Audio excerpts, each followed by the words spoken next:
right, welcome to the Carnegie Town Hall. The meeting will begin in 1 minute, and the microphones are live. Just to warn you.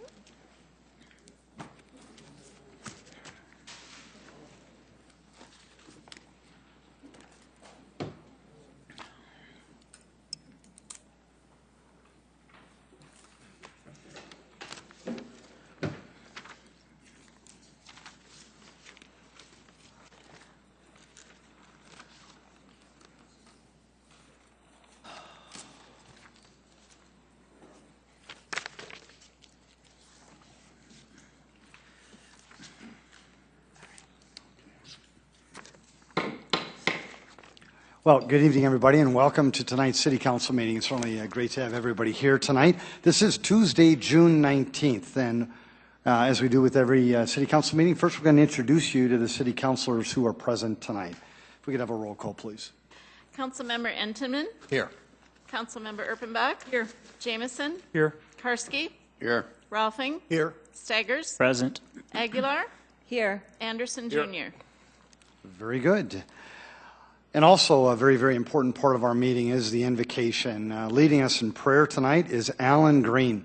He's with Lifelight Communications. And just so the people of Sioux Falls and South Dakota understand, this man and a team of his, they put on the largest outdoor religious music festival in the United States, and they do it right here near the confines of our great city. And so it's with my honor, Alan, that welcome you. And if you would lead us in prayer, we'd appreciate it. And then after Alan is done, if you'd remain standing for our Pledge of Allegiance. Alan. Well, Mr. Mayor, I am always honored to be here and honored to pray for this body and for you all. We are thankful today for air conditioning. As a young boy who grew up in North Carolina, this is what the weather seemed to always be like there, but we're thankful for the land of infinite variety. Will you bow your heads and pray with me? God, we just come before you tonight. We say thank you on behalf of each and every person gathered here. We're thankful for each and every city commissioner, city council member. Thankful for the mayor and his staff and his team. Father, we're thankful that we live in a country and in a city where we have the freedom to gather, where we have the opportunity and the privilege and the right to be involved in the governing process. Lord, we thank you that in the scriptures it tells us that we are to pray for our leaders, pray for our government, and lift them up in making their decisions. So we pray for wisdom tonight. We pray for peace in their lives. We pray for harmony and unity in the decisions that are made. And Lord, in the example set by Jesus, we pray that they serve in humility and that we all might put the needs of others first.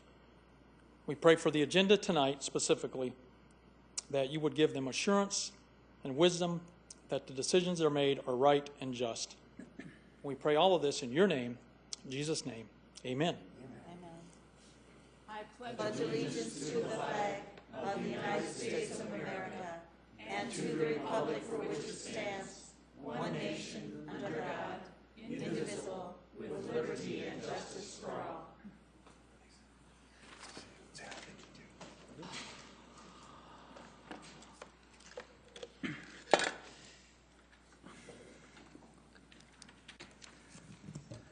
We'll now move on to tonight's consent agenda. Council, any changes or motions on tonight's consent agenda? Move to approve. Erpenbach. Second, Anderson. Councilor Erpenbach's made a motion to approve tonight's consent agenda, seconded by Councilor Anderson Jr. If there is no discussion, a roll call vote, please. Okay. Council members Entenmann. Yes. Erpenbach. Yes. Jameson. Yes. Karski. Yes. Rolfing. Yes. Staggers. Yes. Aguilar. Yes. Anderson Jr. Yes. Thank you. That is passed 8-0. We'll now move on to tonight's regular agenda. Council, any changes to tonight's regular agenda or motions? Move to approve, Entenmann. Second, Rolfing. Councilor Entenmann's made a motion to approve tonight's regular agenda, seconded by Councilor Rolfing. Any changes at all? Very good. A roll call vote, please. Council members Entenmann. Yes. Erpenbach. Yes. Jameson. Yes. Karski. Yes. Rolfing. Yes. Staggers. Yes. Aguilar. Yes. Anderson Jr. Yes. Thank you. We'll now proceed with tonight's meeting. And we're certainly pleased to have such a large crowd here tonight. If there's anyone who wants to speak to the council, now's an excellent opportunity. If you're here to speak on an agenda item for later on, if you would just hold your comments till then. But again, come forward and just introduce yourself to the people of Sioux Falls. And if you could keep your comments to 5 minutes or less, the council would appreciate it. Welcome, Teresa. Can someone turn this on?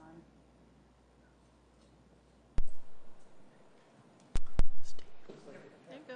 It's on.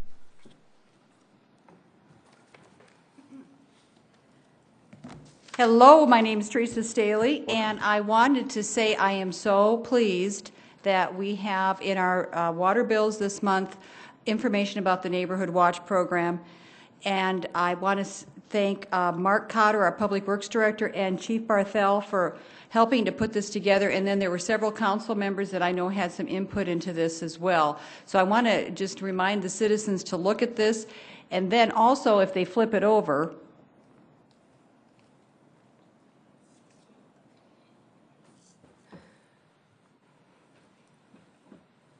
there's some other information there that is really very valuable. I've used these numbers many times. So hopefully we'll get some new people interested in having forming neighborhood watch groups and taking an interest in keeping their neighborhoods safe. And I also wanted to say today that I know there is a spirit of caring within this group of council members, and that we are always kind of learning and evolving as we move along. And recently I was told by a citizen that they had reached out to a city council member, who I will not mention, and needed some assistance. And they were told that that city council member had been instructed that the only scope that they could look within was a financial issue for the spending of the city. And I said to the citizen, I do believe that that is not accurate.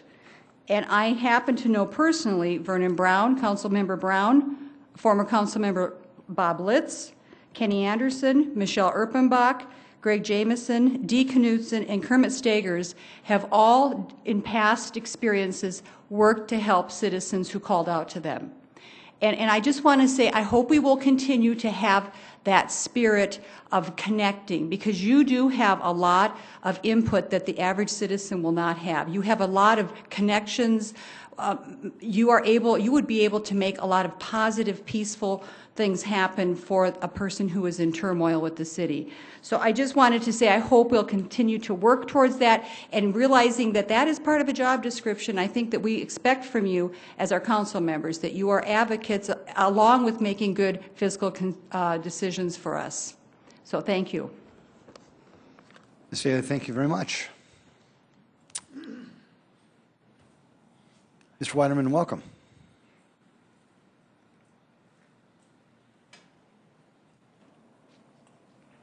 Mayor, council members, Evening. appreciate being here, appreciate you listening to me.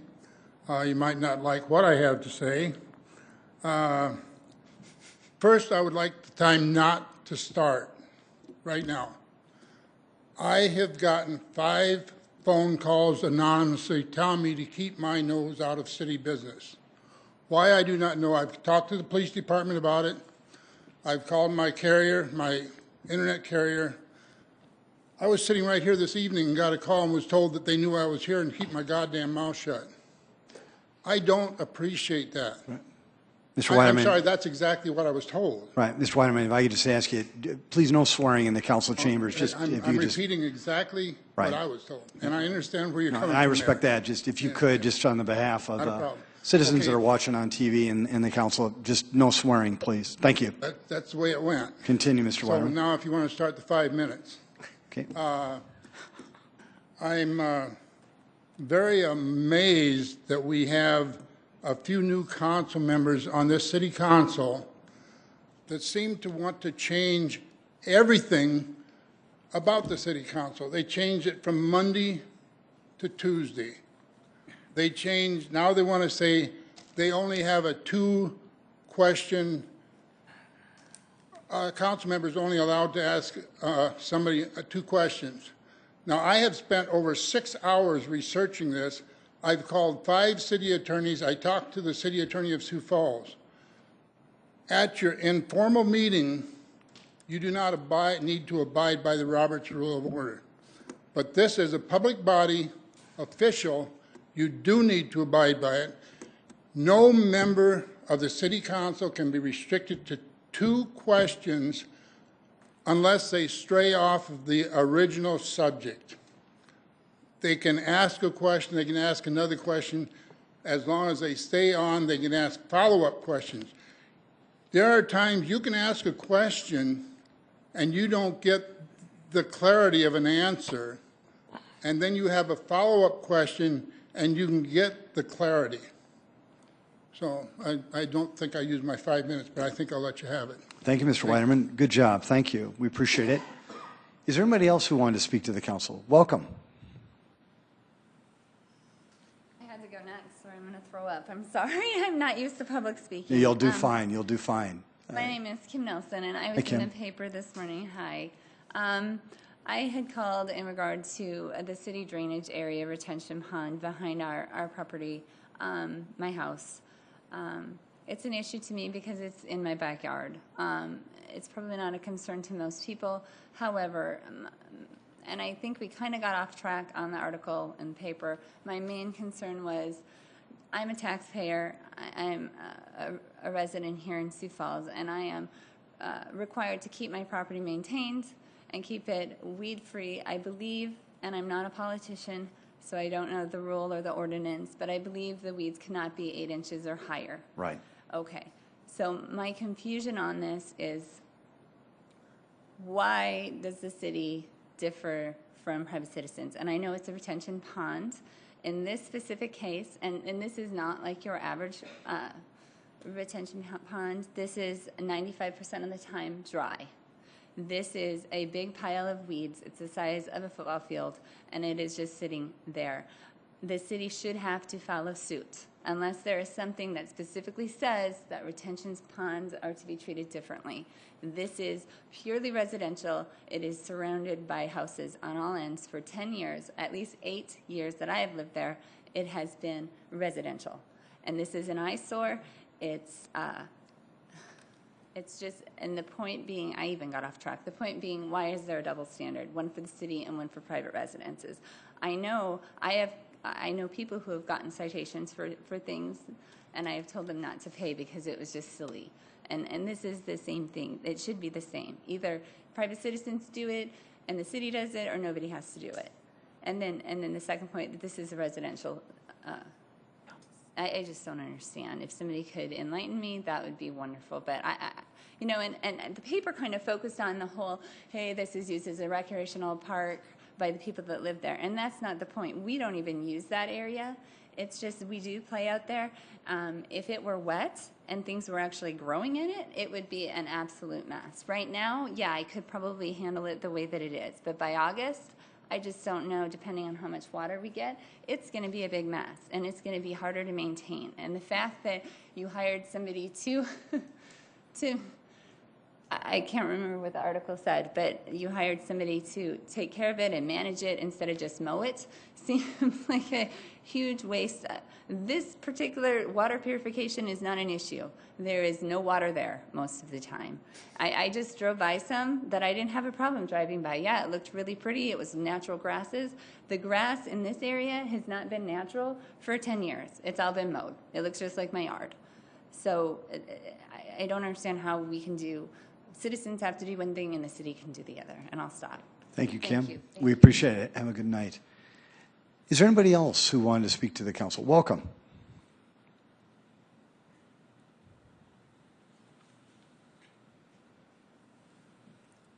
Mayor and council members, thank you for letting us speak. My name is Marcy Jensen, and I'm here with Kim. I live near the area where this natural area is supposed to be unmowed and unkept, and I have similar concerns that Kim already voiced, so I won't voice those. But my other question is, if it's left in the natural state and more water starts to be there, it's going to become swampy, and that's going to bring even more critters and snakes and more mosquitoes, and none of us want West Nile. Our children, if they happen to get in there accidentally, you don't know what's going to bite them, snakes or something. And small wildlife will come too, raccoons, opossums, all those kinds of things. So that's a major concern For me, I have some health issues, a lot of allergies and asthma, and having grasses with, goldenrod could start out there, all kinds of natural things could start blooming, and that would make it horrendous for me to go outside when, as a mowed area, I'm okay. So just wanted to bring those concerns to you, and it also is unsightly.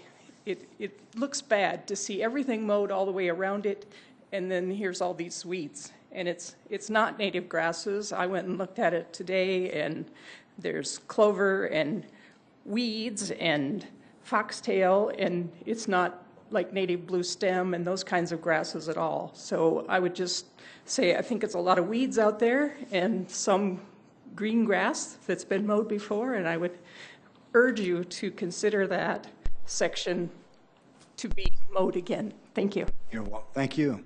Mrs. Stingley. Welcome, Tim.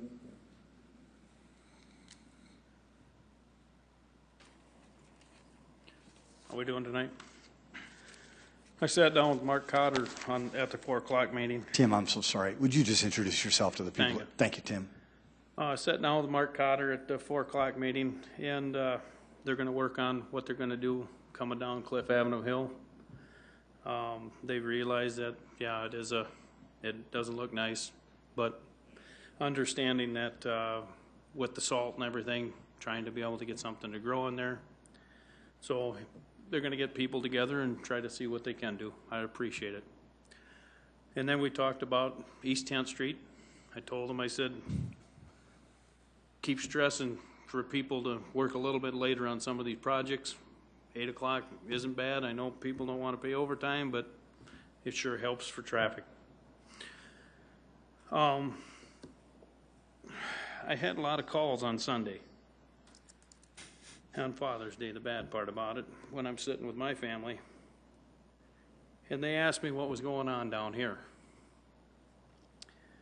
I was gone for 2 months because of my back, and when I was here until the 4 o'clock meeting last week, I walked out of here disappointed. And I talked to my mom about it, and I talked to a few other people about it, and they watched the 7 o'clock meeting, and they see the same thing. But the people that called me on Sunday, they voiced their opinion. What's going on down here? And I told them, I said, I was gone for 2 months trying to figure out what's going on. And they say, well, we got rid of Deb Owens, tried to get rid of public opinion, put it to the back of the, they just asked me, what's next? But the sad part about it is they realize, and they watch your guys' faces on TV, and they watch how you talk to people, and they watch how you treat people.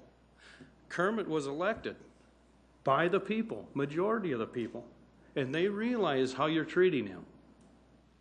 What was brought up, and even at the 4 o'clock meeting, the being able to just have 2 questions at a time. If you have somebody sitting up here that doesn't want to answer the question correctly, and you have to ask a question 4 or 5 times just to get the answer that you want, then I think it's a person standing up here that you got to talk to and say, hey, wait a minute. Why don't you just answer the question instead of having to ask a question 5 times? I mean, my dad always told me, if you don't understand, ask questions. They always tell you that in school, too. And people realize how Kermit's being treated here. He's only been back for how many weeks? And I just think that the city council has to get things together, even the mayor's office, and realize that he is here. He is going to ask questions. That's one reason I think why he was elected back, is because the people want to hear answers. They want to hear questions. They want to hear answers, because if you just come in and say, yep, yep, yep, and you don't ask questions, how is the public going to know what you're even voting on, what's even being done? I just want you guys to realize that people are watching you out here on Channel 16. And I want you guys to respect each other.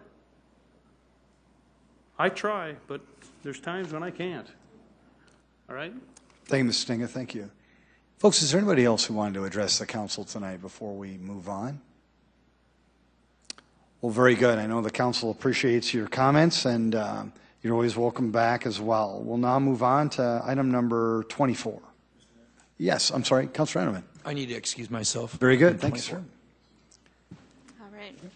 Item 24 is a new 2012-2013 retail malt beverage license for Philanthropy Promotions, Inc., J&L Harley-Davidson, to be operated at 2601 West 60th Street North, effective July 1, 2012, with a special use permit being approved on May 2nd, 2007, and this was previously licensed as retail malt beverage, South Dakota Farm Winery.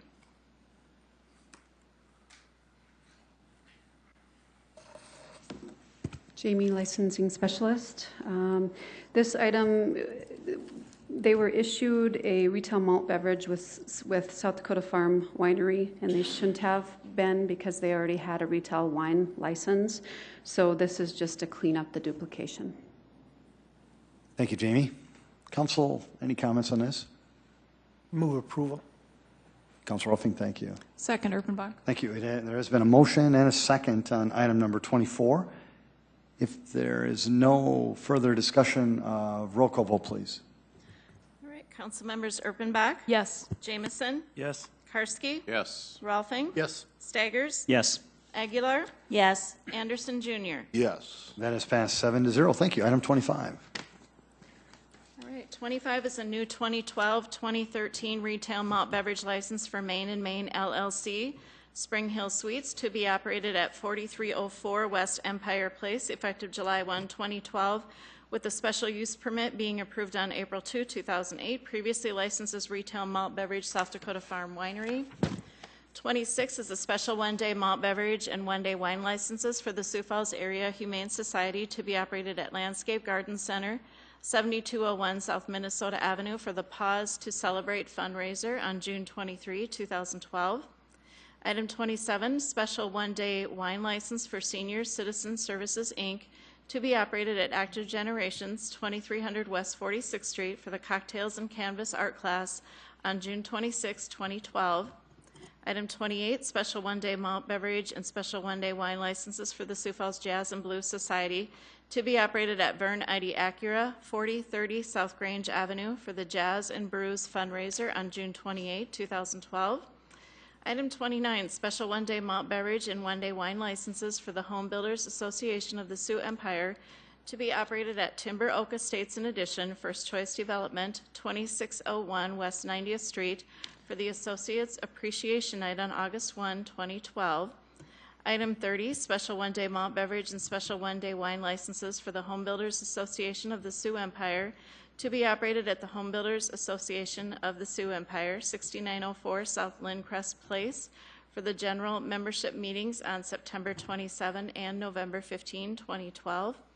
And item 31 is various retail malt beverage South Dakota Farm Winery, packaged malt beverage and packaged malt beverage South Dakota Farm Winery license renewals for 2012-2013 to be operated at various locations in the city of Sioux Falls, South Dakota, identified as Exhibit B. Jamie, welcome. Jamie Palmer, licensing specialist. Item 25, again, is another cleanup item. They were issued the retail malt beverage with South Dakota Farm Winery and shouldn't have been because they already had a retail wine license. 26 through 30 are all special one-day events throughout the city. And 31 are the renewals that have had an underage violation in the last year. And there are representatives from each of those 7 entities here tonight if you have questions for them. Councilor Jameson. Jamie, before we get to the people who are here, can you help us remind us the rule on the number of underage liquor sales within a year, or what was that time frame that allows us gives us any authority to do anything? I believe it's if they've had even one in the last year, they have to be considered separately or on this list. But on the exhibit B, we have Love's Travel Stop has had underage in 10, 11, and 12, 3 consecutive years. I just can't remember, maybe, okay. Councilor Jamison, the state law says that the licensee can't have more than 2 violations of the alcohol beverage laws within the previous 24 months. That's the safe harbor law that the state legislature enacted a few years ago. 2. So 2 every 24 months. There's a few rolling, yeah. Thank But you. even if they have more than that, I think the council might remember, you do not have the power to revoke or suspend yourself. You do have the power to make a recommendation that the Secretary of Revenue do so.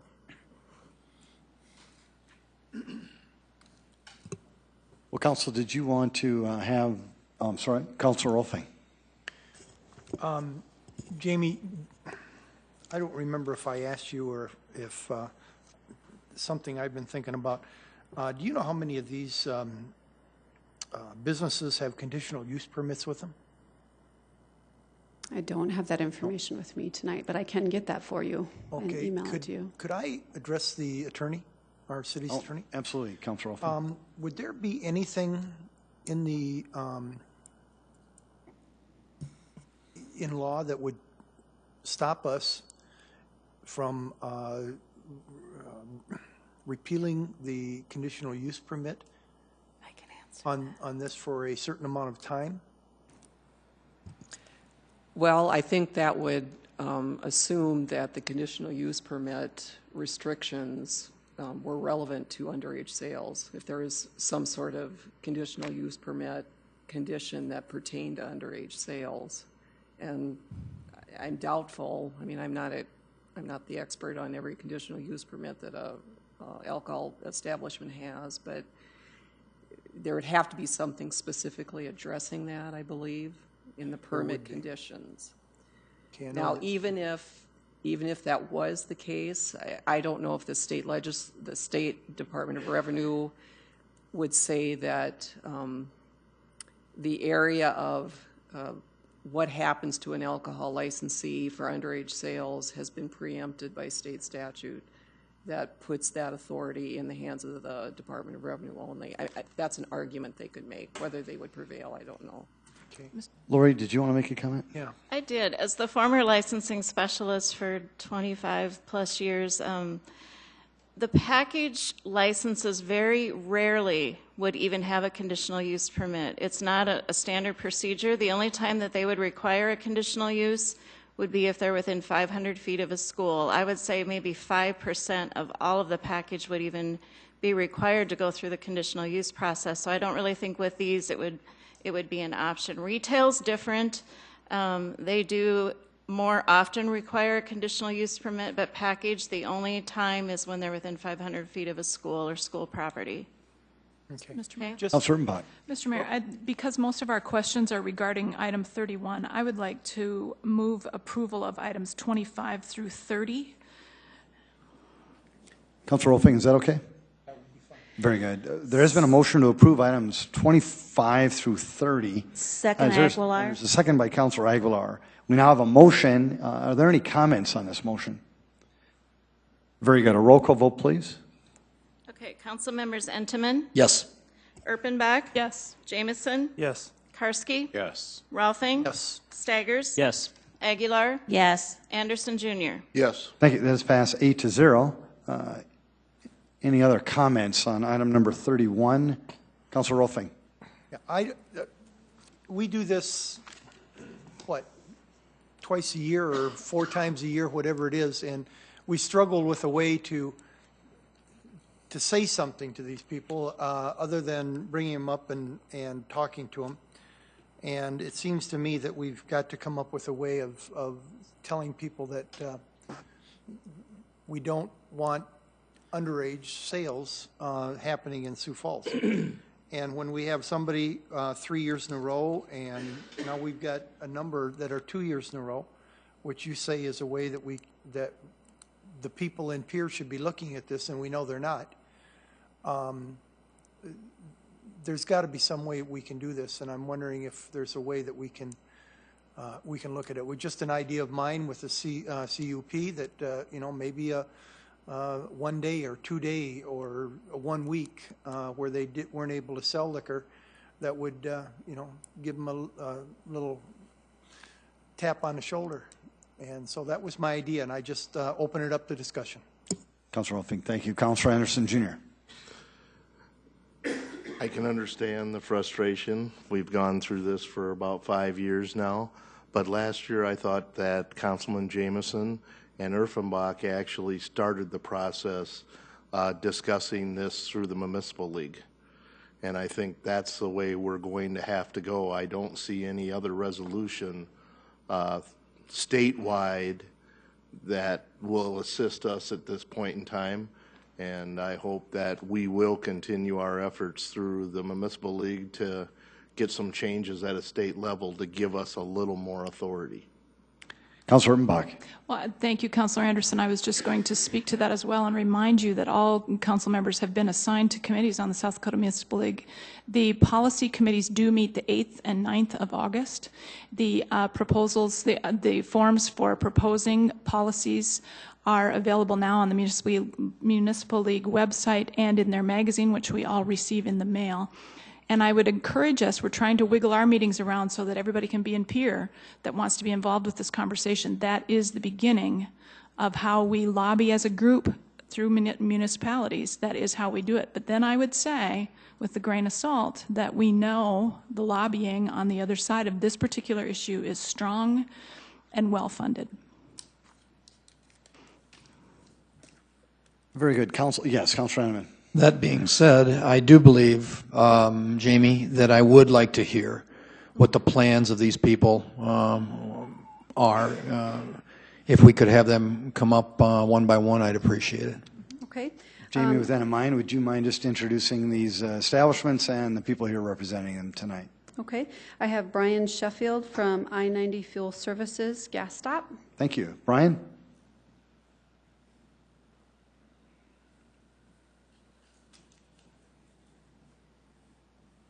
Good evening, Mayor and Council members.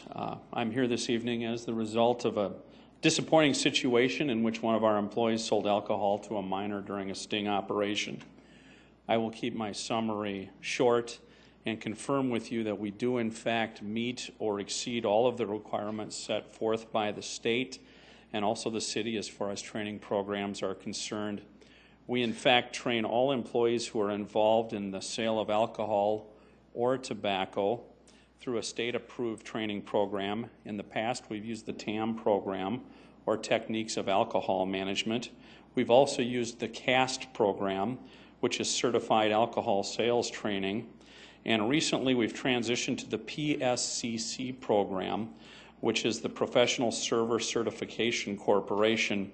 We have always utilized programs recommended by the South Dakota Retailers Association, and we have recently made the switch to PSCC because it's an effective program and it's based in South Dakota.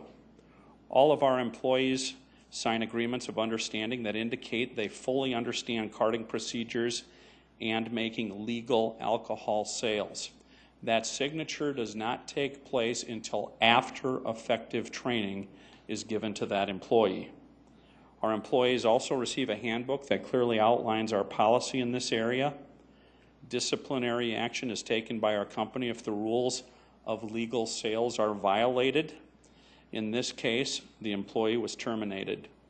We focus a great deal on follow-up with our employees and ongoing training with all of our employees.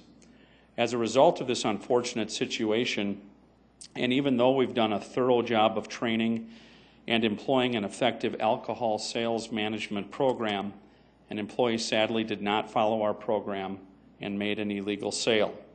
We dealt with the Department of Revenue, we paid a $500 civil penalty, and have received some undesirable attention.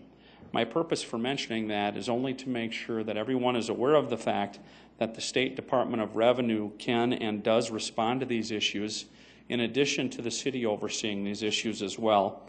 And also, unfortunately, that in spite of our best efforts, unfortunately, an employee can make a poor decision and not follow their training. Our recommendation is to always look at the alcohol sales management program that is in place, and if that's less than acceptable, it would be understandable for you to take issue. In this case, unfortunately, the employee just made a very unfortunate mistake. We as a company take this matter very seriously. We train our employees to the best of our ability. We follow through with that on a regular basis. We deal with unfortunate situations when they come up, and we're very, very committed as a company to preventing these types of illegal sales. Thank you. Brian, thank you. Excellent summary. Very good. Lori? I'm sorry, Jamie? Bob Kinsey from Come and Go. Bob, welcome.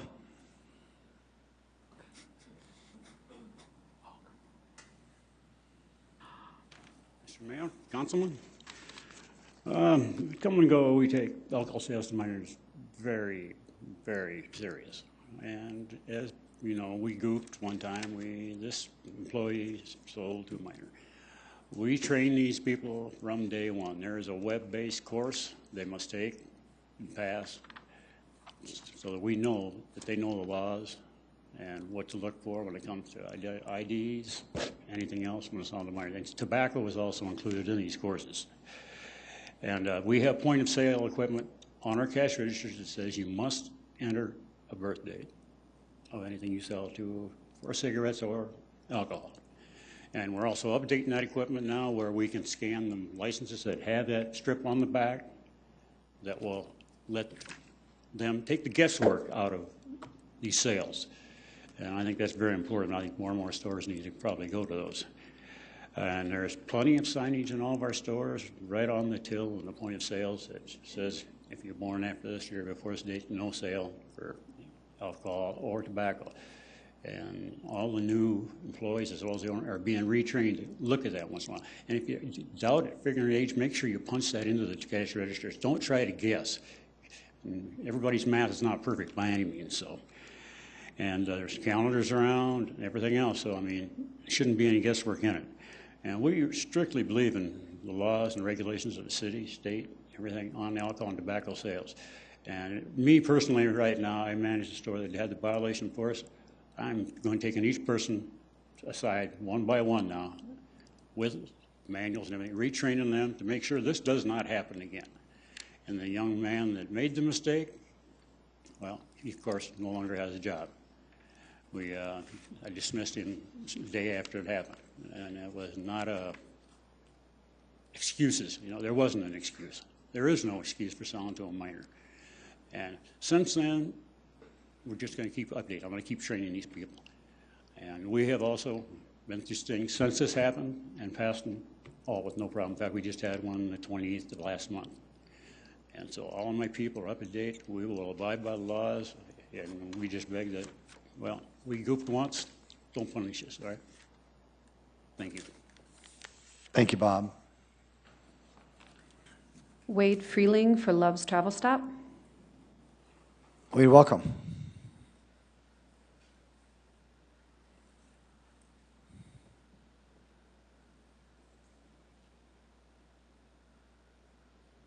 Good evening.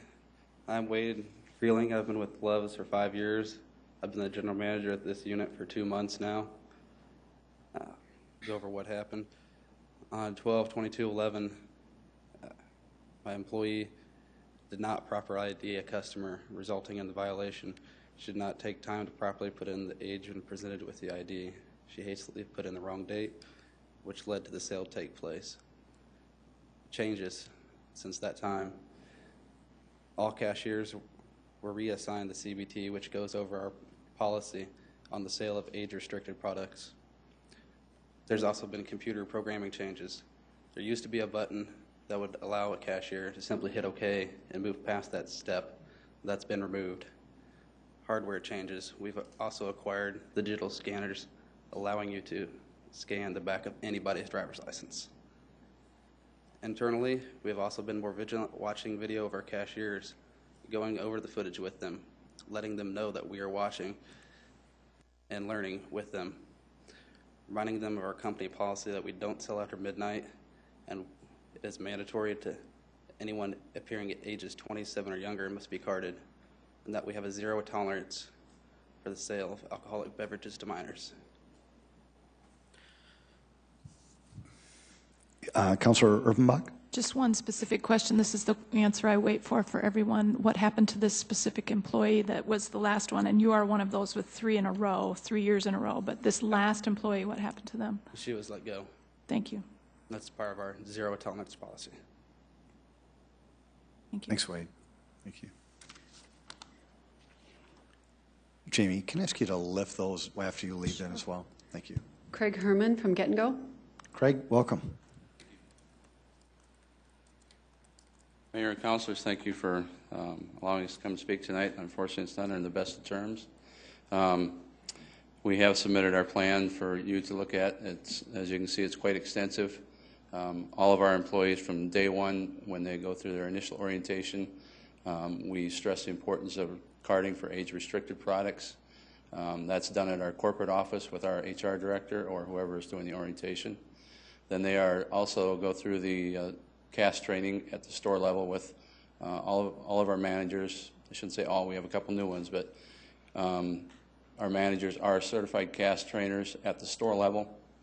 So they do the CAST training at the store. We also have a training beyond expectations training, that basically a 3-day training that each employee goes through, where once again that training is reiterated as far as alcohol sales and any kind of age-restricted product.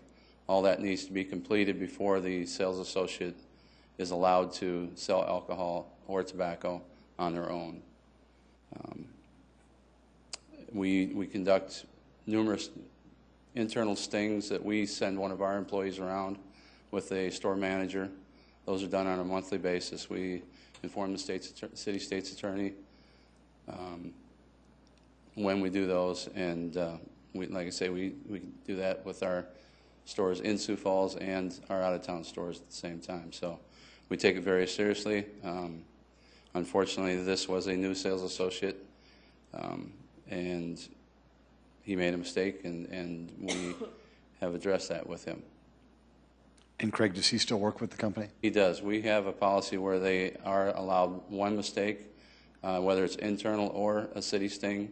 If there's a second violation within a time frame, then they are terminated. And depending upon the situation, they can be terminated on the first.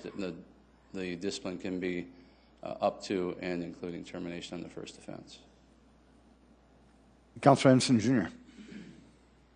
What type of electronic or computer programs do you have to assist your clerks in ensuring that they're getting the right people to buy liquor?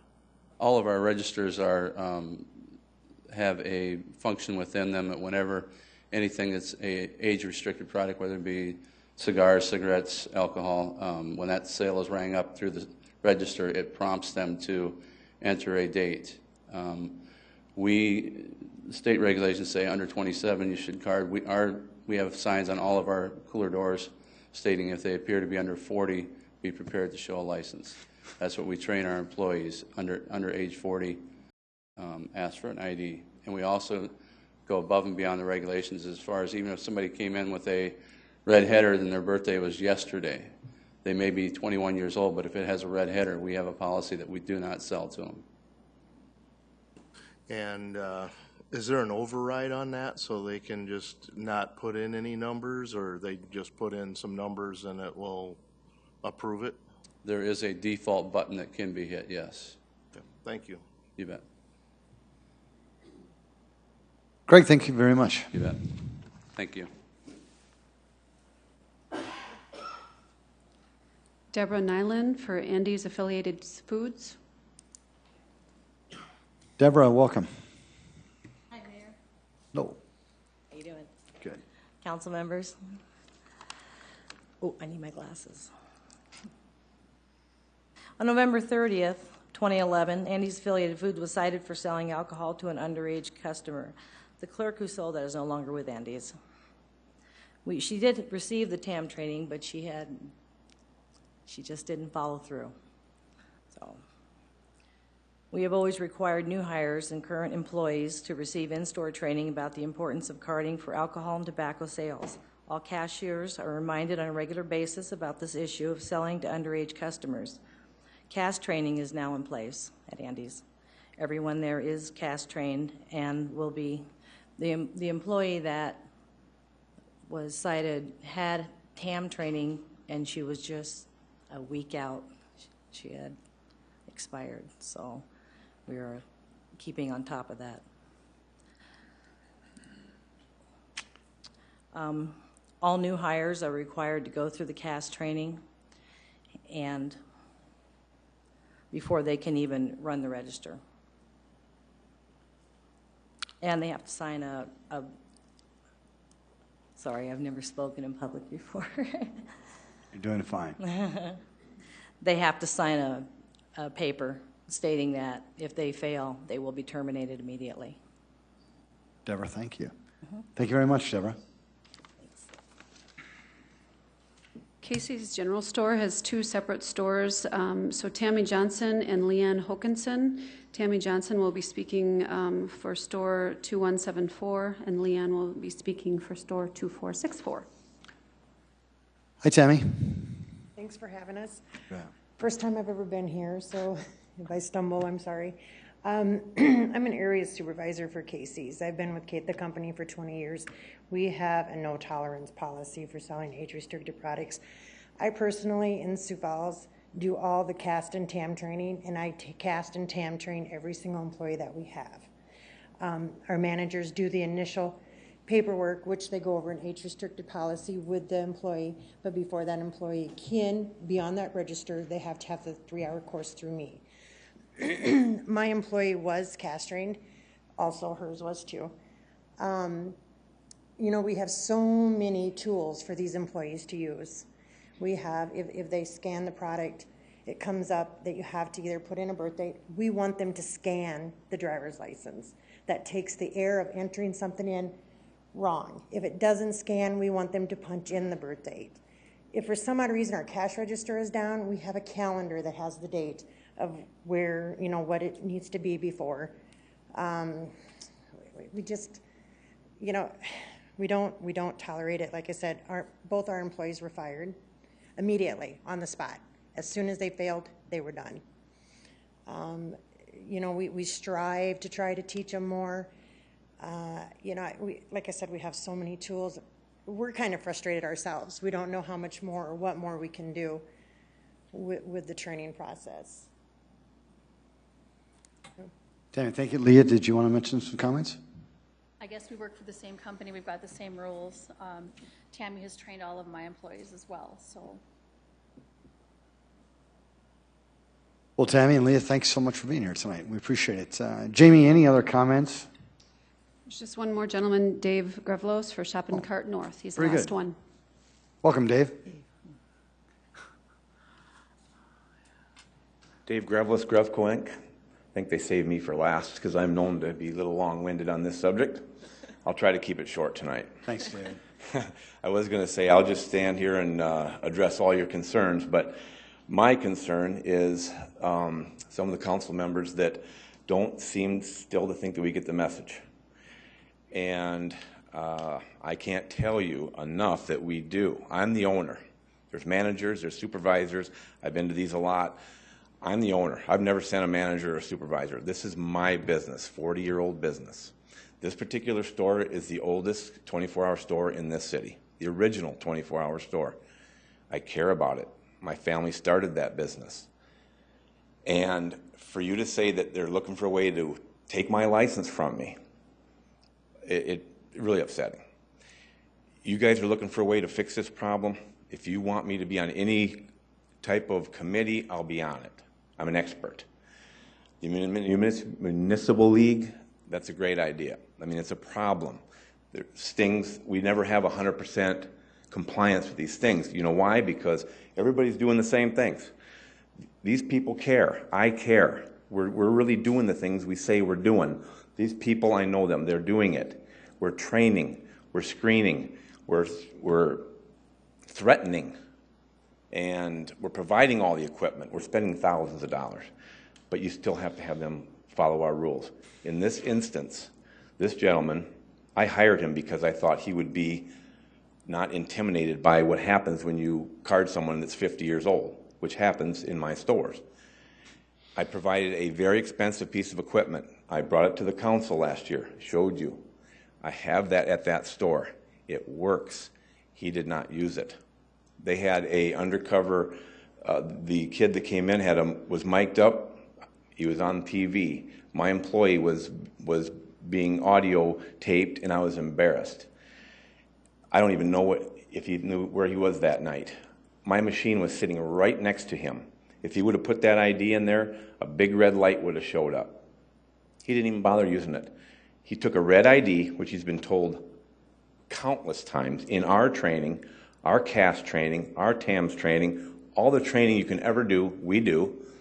My own family trains, and he chose to break every rule you could break, and he's looking at this red ID. And right next to him was the answer. He chose not to use it.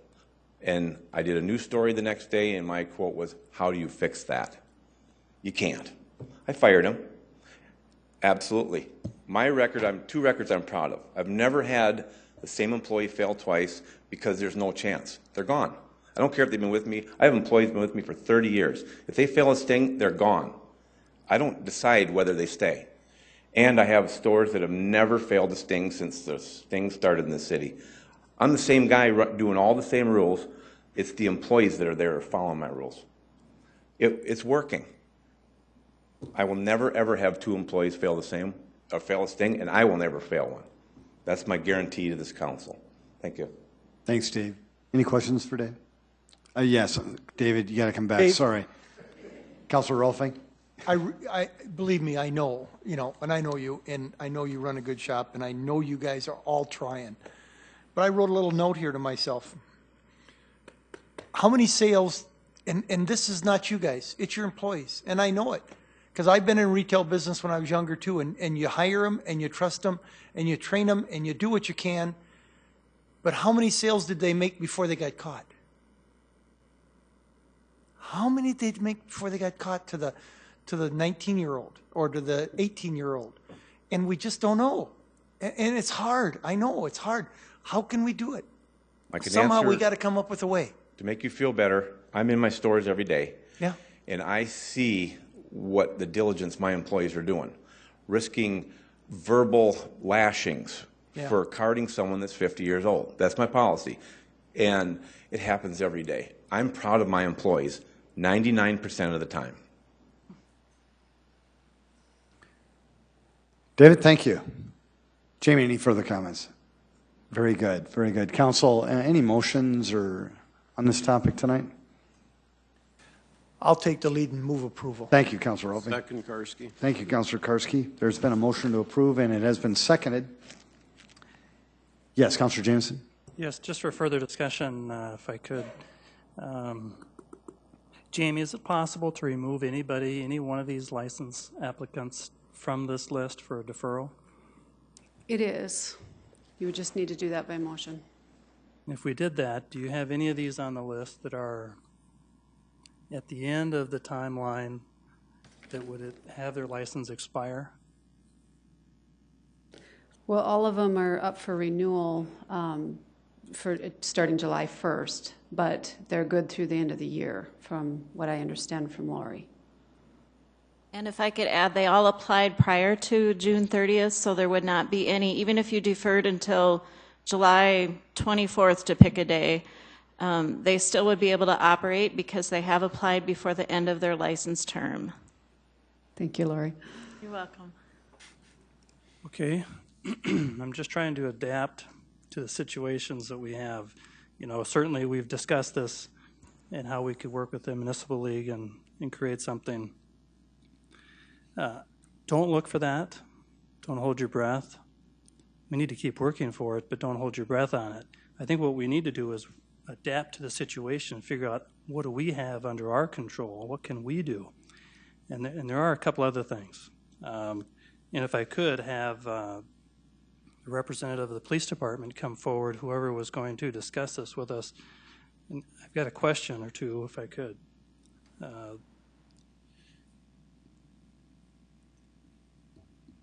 Terry Mikesel. I'm with the lieutenant with the police department. Terry, you said? Yes. Terry, welcome. What is the charge for selling alcohol to an underage? What is the charge that these employees are charged with? It's a Class 2 misdemeanor charge for... Class 2 misdemeanor? Yes. And what is the charge for a DUI? Class 1. Class 1. So, in ranking, how much further away is this? I mean, help me understand the Class 1, Class 2 categories. A Class 2 is a lower form. It all goes through a court. I'm sorry. It goes through the court system, and they determine. Ultimately, it's up to a judge to determine what is going to happen to this person. It's based on levels on fine amount in the jail amount, if there was ever a jail amount, between a Class 1 and a Class 2. Okay, the option of having you or whoever is conducting these stings physically arrest the individual who is sold to underage? Yes, we've done that previously. You've done that? I knew it was done in the past, and it creates a lot of work for the police department, but as I can gather, there's really two levels of offense here. There's the business who may not be operating under the conditions that they've set up, all the training and all those practices, and then there's an employee who's been given all those opportunities and still fails. And I'm trying to address, I get it. This is not a complete waste of time having the businesses come forward, because they get to appreciate the importance of these training that they go through and what they require their employees to do. It's the employees that we never see here. They're never here, but they're always the ones that are fired. And I could add this. I think here's what happens. When the sting operations, and maybe you could collaborate this, maybe not. When these sting operations start on one side of the town, and you look at some of these businesses that have 15 locations or 10 locations, you got to imagine that the clerk working says, hey, I just passed a test with the police is out, the police are out, they're doing a sting. They text all the other employees, or they text the manager and they say, hey, there's a sting going. Boom. The network is lit up, everybody's contacted, says be on the watch. They're out there. Now that's not bad, because it really just reinforces what we're trying to do, is prevent underage sales. And they won't know who the police officer is or who isn't. So they'll just go back to their training, and they'll go back to carding everybody. That's a good thing. So imagine what would happen is if we went back to that, arresting somebody. Can you see the text now? Or the phone calls? Amy just got arrested over at store number 8. Holy smokes. This is serious. And that's, I think, the message we got to get across, and that's some of the authority that we have, some of the ability. It may not be very friendly, may cause a lot of problems, but it's taking it in our hands, because those are things we can control. Anyway, I wanted to bring that up as discussion, and just for standing here, I guess, what are the problems with us arresting somebody who is selling underage? I remember when we did arrest them, when we were doing liquor stings, this was before I was in the position I was at, we were doing the whole city at the time. So it was creating huge problems for the police department, because when we arrested you out of the store, we had to wait for the manager, the owner, to show up.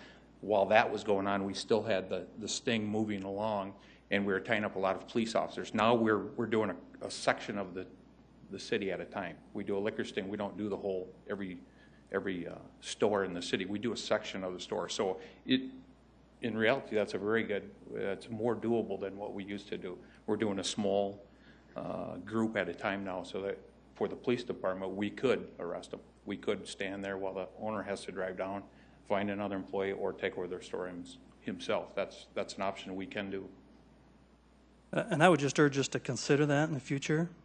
The other aspect of not being able to defer an item and or have ramifications to that, because I've heard the council in the old days, that's one of the things they used to do, is have a special meeting or a special hearing of some sort for somebody who's come in front of this body in this way year after year after year, and they've become frustrated. So there are other ways, but all I'm suggesting is we've got to do some things on our own, because we're not getting any help where we would hope to get it.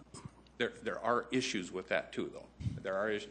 If we take that employee out, we also don't want a police officer standing in their store with their money, their business, for hours while we try to find somebody. You know, there are other considerations we would have to look at too. For me, just say it's a done deal. I'd have to talk to the chief and look at the strategies that we would have to develop for this. Councilor Rolfing?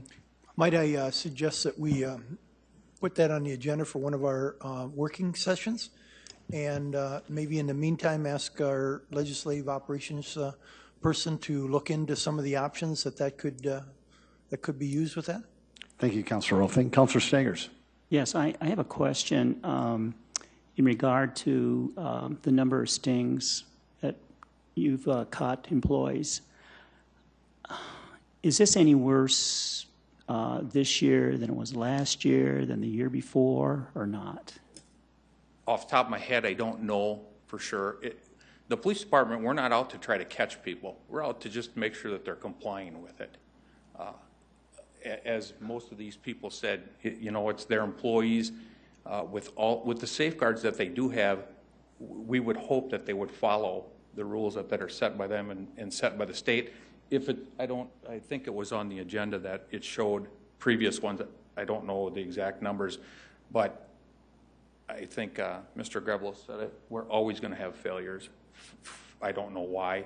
To me, it's pretty simple, but to deal with them, try to deal with them, I agree with him. There has to be other ways that we can deal with that to make it so it's a more eye-opening to the people, the employees. And that's my opinion. Yeah. So it sounds like what you're saying, this is not rampant disregard for the law. I mean, it's happening, obviously, because we're not perfect people, and so, but it's not rampant. Is that fair to say?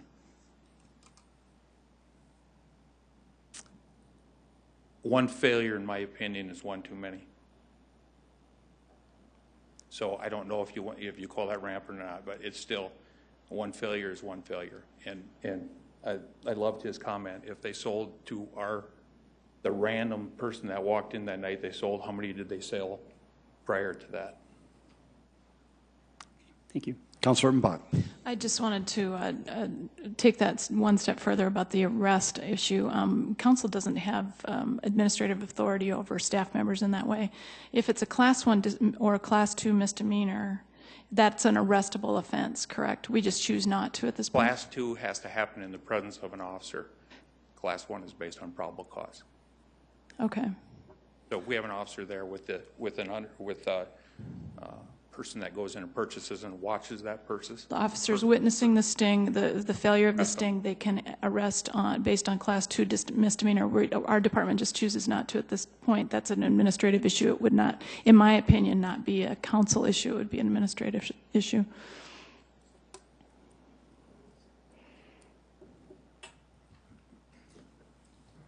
Councilor Rolfing?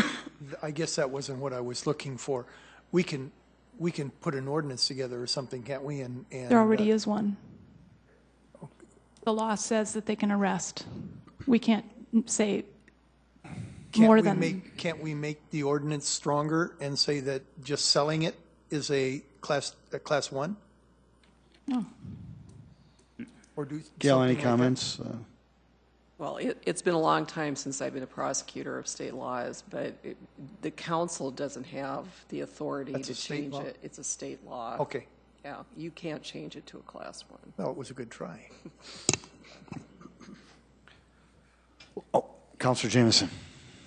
If I could, I think the discussion is right on, and the fact that it's probably a procedure that the police chief will have to decide if it's appropriate or not, and that would fall then on the mayor to relay that. I think we certainly, as this body, has a huge influence, and I think if the recommendation were made to the mayor, it'd be certainly up to him. That's absolutely his authority for sure.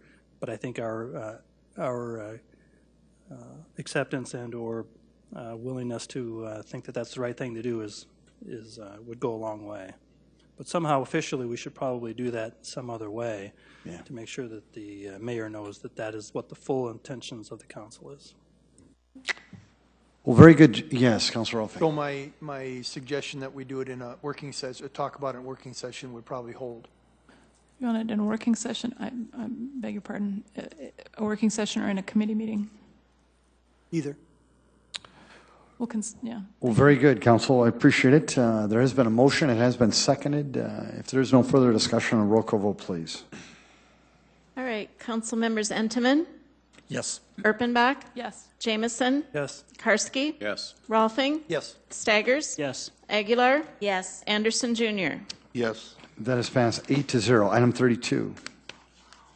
All right, item 32 is deferred from the meeting of June 12th, 2012, the vote on the amended version. Second reading, an ordinance of the City of Sioux Falls, South Dakota, amending Article 9, Chapter 38 of the revised ordinances of the city by defining and establishing procedures for special events. Hi, Kelby. Good evening, Mayor, City Council, Kelby Maris with Parks and Recreation.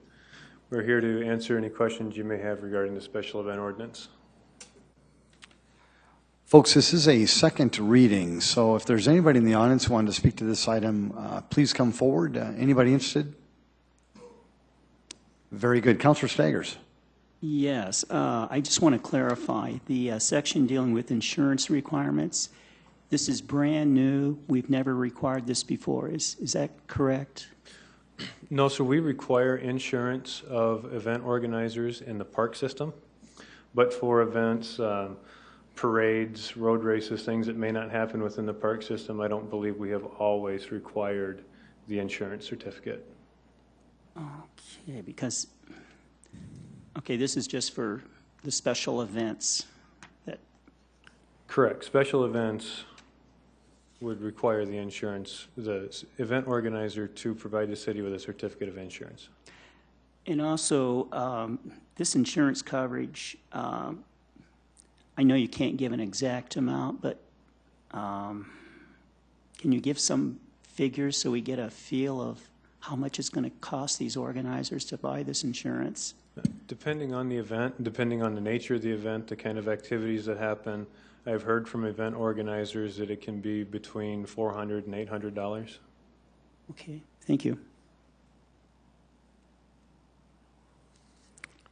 Well, Council, thank you.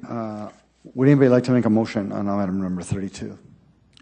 I move that we approve. Second, Erpenbach. There's been a motion to approve by Councilor Entenmann, seconded by Councilor Erpenbach. Is there any further discussion on this item? Councilor Yes, I'm Staggers, sorry. In taking a look at this ordinance, I mean, I think the amendments that were done were very, very helpful. But overall, I'm still very concerned about small organizers being able to afford this. In other words, I'm concerned that we're going to have a lot of small events just plain disappear because of the additional cost involved.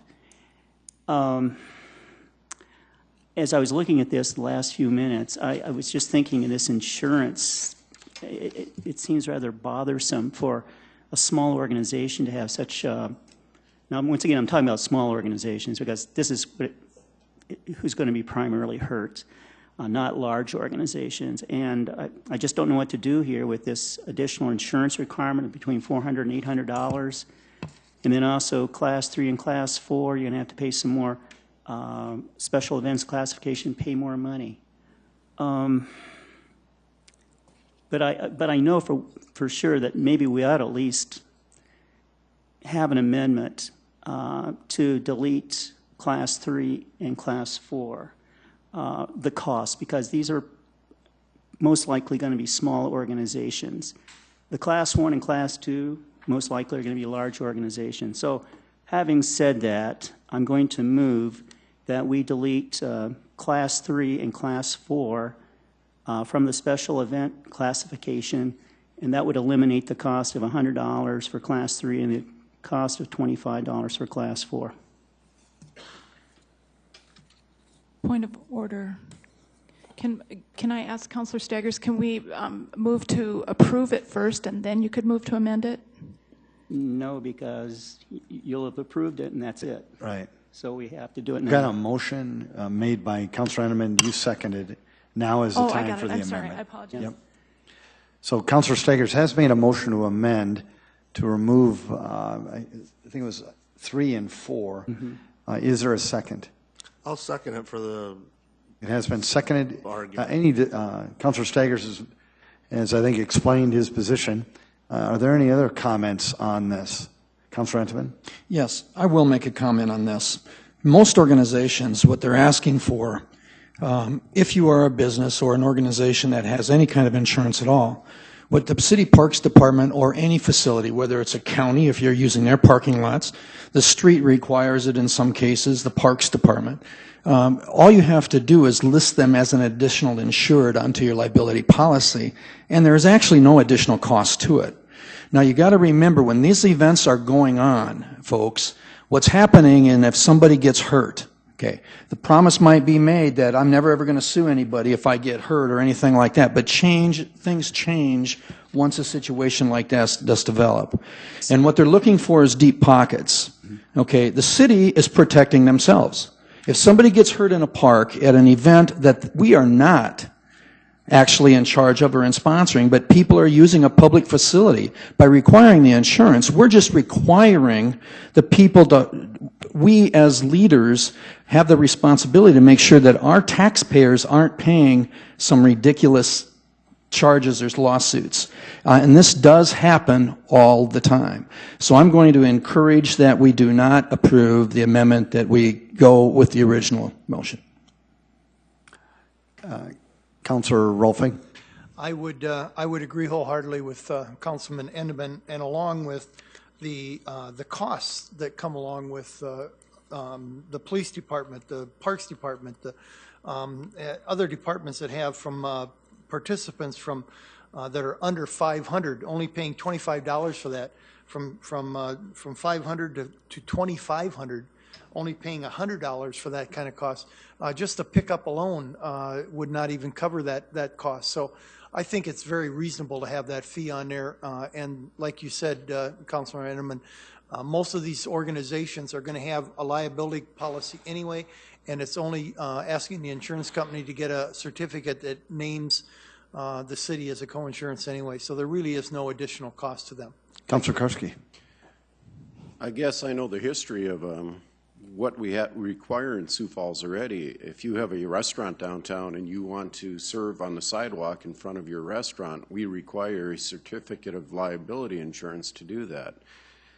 If you're going to have a wedding at the county courthouse, you're the new husband and wife, you have to have, and you want to have your reception there, you have to have a liability policy to cover that wedding reception while it's going on. If you're going to have a booth at the Sioux Empire Fair, you have to have liability insurance to cover you while you're having that small booth, and it can be for the same thing, nonprofit or for a for-profit business. So the requirement for insurance, it does protect the city, and I think it is a good, wise financial move. Councilor Jameson? I just want to make sure I got the amendment correct. Is it just to remove the fees for Class 3 and 4? That's correct. Nothing in regard to the insurance? That's correct. Okay, thanks. I'd like to do something about the insurance, but I can't figure it out right now. Councilor Sagers? Yes. Now, let's take a look at another example. We have the ordinance being amended to take out political events, but actually political events can be affected by this. And here's how it's done. You take a look at the special event, and you take a look as a definition of special event, and take a look at J. It says any activity making use of structures not already present on the public space, such as stages, booths, canopies, awnings, risers, bleachers, fences, partitions, stands, or similar construction. So that can be a special event. So, for example, if I want to give a speech out here in front of this town hall, okay, and I have 25 or more people, and I happen to have the podium, it's a stand to use, that means I have to go through all of this and get insurance. Also, I have to pay the fee and everything. This is just not reasonable. Once again, this is not going to really hurt large organizations, but it's going to hurt small organizations, maybe some political organizations or whatever. It's just extra hassle that has to be gone through. The last time I ever gave a speech was out on City Hall. I didn't have to go through all this rigmarole, but now we're going to have more of this stuff. And Mr. this Mayor, is I'd going like to... a point of order. We have a motion on the floor, and he's, Councilor Staggers, I'm sorry, but we're discussing something completely different than your amendment to the order, or to this motion right now. And so I think we need to take care of the motion and the amendment to the motion before we go on to another topic. Councilor Rolfing, I think that what Councilor Staggers is trying to do, though, is he's trying to show that the smaller events, which are the primary piece of his amendment, item 3 and 4, he's trying to show the disparity between large events and smaller events, and that's why I thought I he was think... talking directly to some No, item J, which is Well, not yeah, item E and or class 3 and class 4, which he was talking directly to. I'm Okay. going to allow him to proceed because I think what he's trying to tie in is that there's smaller events and he's giving some examples of smaller events. But with that in mind, I think Councilor Staggers, you've done a tremendous job trying to explain that aspect. Any other comments? No, that's the main thing I was trying to do. Yeah. Thank you very much, Mr. My Mayor. pleasure. My pleasure. In clarifying that. Well, thank you. Good dialogue. I appreciate it. If there is no further discussion, we do have an amendment on this motion, and it has been seconded. If there is no further discussion, a roll call vote, please. Question, Mr. Mayor. Oh, yeah. Councilor Urbanbach? Could we repeat the Sure. amendment, please? Lori, would you mind? The amendment would be to delete classifications 3 and 4, and I looked at the ordinance, and this would be from section 38-136. And just to clarify then again, I think we said this already, and I apologize, but it does not affect the insurance. That's correct. I haven't had time to figure out how to deal with the insurance. So this is sending a message, really, is what it's doing. Can I ask one more question, Sure. Mr. Mayor? If we did not charge this fee to the smaller events like that, would they still have to apply, Councilor Staggers? Because I think you've read it closer than I have. Yes, they would. They would still apply, they just don't pay the $100 if they're class. That's right. But the goal, once again, here is to send a message that, we don't want to negatively impact small organizations. And maybe in the near future, we can come back and try to deal with some of these insurance requirements and other issues that would affect small organizations. Before we vote on this, I just want to get an absolute assurance from either Don or Kelby on Councilor Bach's question. And the question that Councilor Bach relayed was, if this amendment passes, would a smaller organization still have to apply to have the event on the public property? Yes, they would still have to submit a special event application. Very good. Thank you very much. Well, again, good dialogue. Let's have a roll call vote, please, on the amendment. Okay, council members Entenmann? No. Erpenbach? No. Jameson? No. Karski? Rolfing? No. Staggers? Yes. Aguilar? No. Anderson Jr.? No. That has failed 1-7. We still have a motion on the floor. If there's any further discussion, yes, Councilor Staggers. The obvious reason why I'm going to vote against this is because I think it hurts the small organizations disproportionately, and I would encourage everybody else to remember those small organizations. Thank you, Councilor Staggers. A roll call vote, please. Okay, council members Entenmann? Yes. Erpenbach? Yes. Jameson? Yes. Karski? Yes. Rolfing? Yes. Staggers? No. Aguilar? Yes. Anderson Jr.? Yes. That has passed 7-1. Item 33. All right, 33 is second reading, an ordinance of the City of Sioux Falls, South Dakota, amending chapters 10 and 40 of the revised ordinances of the City of Sioux Falls, South Dakota by amending on-street bicycle ordinances. Good evening, Mike Cooper, Planning and Building Services. This is a proposed amendment to our on-street bicycle ordinances. And after hearing discussion by the council at first reading, we are going to be requesting a deferral of this to the July 10th City Council meeting. But because I have 3 avid bicyclists sitting here behind me tonight, I just wanted to quickly comment that Sioux Falls has received national recognition as a bicycle-friendly community. And we've done this through designated bicycle routes on certain city streets. We've added bicycle racks to our transit vehicles. And we've even striped lanes within streets where vehicles and bicyclists can share the road. So we have historically adopted the share the road philosophy for both bicycles and vehicular drivers to use our city streets. But our goal is always, how can we improve the safety of bicycling in the streets? And so by establishing these ordinances and updating these ordinances, we see this as a catalyst to educate both the people that are bicycling as well as people that are driving on our city streets about the proper methods for sharing the road. And that's really the intent of looking at this ordinance. So with that, we are probably going to be looking at the proposed Section 8 that has to do with the proposal for the red light stops. But we will be looking at those amendments with the councilors. And having said all that, again, we're asking tonight for this item to be deferred to the July 10th City Council meeting.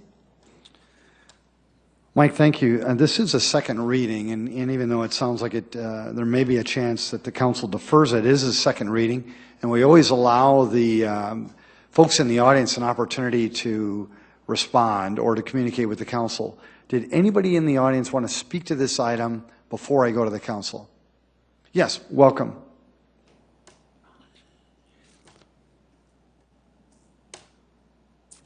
I don't even have a car, so I ride bicycle quite a bit. And if you could just introduce yourself to the people of Sioux Falls. I'm Roger Algersma. Thanks, Roger. Most drivers in Sioux Falls are courteous and careful and follow the rules, and it's just a few that cause a problem. I mean, you get the teenager who comes real quiet and revs his car, or the old lady with a really wide Cadillac stoically looking straight ahead and miss you by 4 inches. I mean, there's a few of them. But when I looked in the paper a couple hours ago and I see the amount of people that don't like this because for everybody else they take a free lane when they pass, but for a bicycle they figure that shouldn't be necessary. We're going to just treat you different and cruise right by. There's certain times I pull out in the middle of the lane just so that I'm safe from people accidentally hitting me. If they're going to hit me on purpose, they're going to hit me on purpose. But certain times you got to get out in the middle, and I mean, otherwise you stay by the side. But with a bicycle, you get close to the curb and you get a storm sewer drain, which you got to steer out for. You get a pothole, which will give you a flat tire, or you hit a piece of mud and you don't want that on your back. If we swerve out, we do have the responsibility to check we're not running into somebody. But to have a little space, I think keeping that rule is very important. Thank you. Roger, thank you very much. Anybody else? Welcome. My name is Harold Christensen. It was 20 months ago, I held my fingers 5 inches apart and said, that's how close the car passed me. We're doing this exercise. This exercise has happened because of that 5 inches. My emphasis when I addressed the council then was, help me get the motorists and cyclists together. I have expressed myself to my representative on the council. I support deferring so that better conversation can happen. Mr. Cooper said that's a major purpose, but he didn't tie the deferral to the education. I want to have that happen. Thank you. Harold, thank you. Well, very good. Council, now in your hands. Is there a motion? Councilor Aguilar, thank you. I move that we defer this item to the July 10th meeting. Councilor Aguilar, thank you so much. Second, Anderson. And it has been seconded by Councilor Anderson, Jr. Yes, Councilor Jameson. I'll yield the floor to Councilor Entenmann. Councilor Entenmann. Thank you. We have had some discussions with Sam concerning this. We are going to come with an amendment. I do believe the people need a chance to speak to this. And I do look forward to the dialogue that we will have at the next meeting when they come up and give us their stories. I think there were just a couple of small things that I needed clarified. We've been working on that. I believe we've reached it, so I will be in support of it, but I will be introducing an amendment to it too. Thank you, Councilor. Councilor Jameson. I just wanted to add that last Saturday, Harold talked about the education piece of this. Last Saturday, I took a 2.5-hour learning session, a class, if you will, 101 on how to ride a bike, smart cycling. It was actually given to me, and I think in almost accounts it's something that normally is charged, but Michael Christensen here with the sunglasses is the one who gave it to me.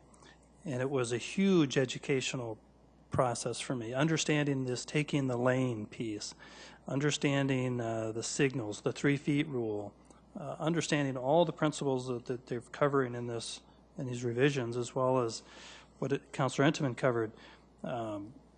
I'll share that further with you when we have this vote, when it comes around, and I'll try to give to you some of the education that I received, and it was very well taught, first off. But I'll share that experience further when we actually vote. But I wanted to let you know about it because it has changed my mind.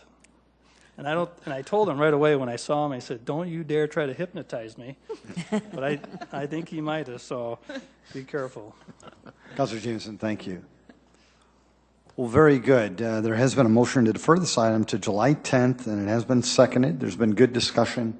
If we could have a roll call vote, please. Council members Entenmann, Erpenbach. Yes. Jameson. Yes. Karski. Yes. Rolfing. Yes. Staggers. Yes. Aguilar. Yes. Anderson Jr. Yes. That is passed 8-0. Item 34. 34 is first reading of an ordinance of the City of Sioux Falls, South Dakota, rezoning property at 1826 South Grange Avenue from the RS2 Residential District to the S Institutional District, petition number 2012-0501, and amending the official zoning map of the City of Sioux Falls. Planning Commission recommends approval. Well, we have a number of items tonight to set the date of hearing for July 3rd, and these are from the last City Planning Commission meeting that they held. This is a petition by Augustana College to establish another of their theme houses. They currently have 16 locations around their campus that they have purchased and that they rent out to their student body. This location is just north of West 27th Street on the east side of Grange Avenue. And the proposed use of this would be for a theme house with a maximum of up to 4 students. And I will also say that once the zoning has been changed, a conditional use permit would also be required for a theme house to be utilized. And at that time, we would look at issues such as parking or other neighborhood concerns. Mike, thank you. Council, would you like to set a date of hearing of the second reading for Tuesday, July 3rd at 7 p.m.? Mayor, can I ask a quick question of Mike? Councilor Staggers has a question first. Go right ahead. Yeah, I guess I'm kind of, I'm supportive of this, but I am kind of intrigued that we're going to have a theme house consisting of 4 students. Do you know what it's about, or? The theme house is just a term that we've used over the years with Augustana and USF.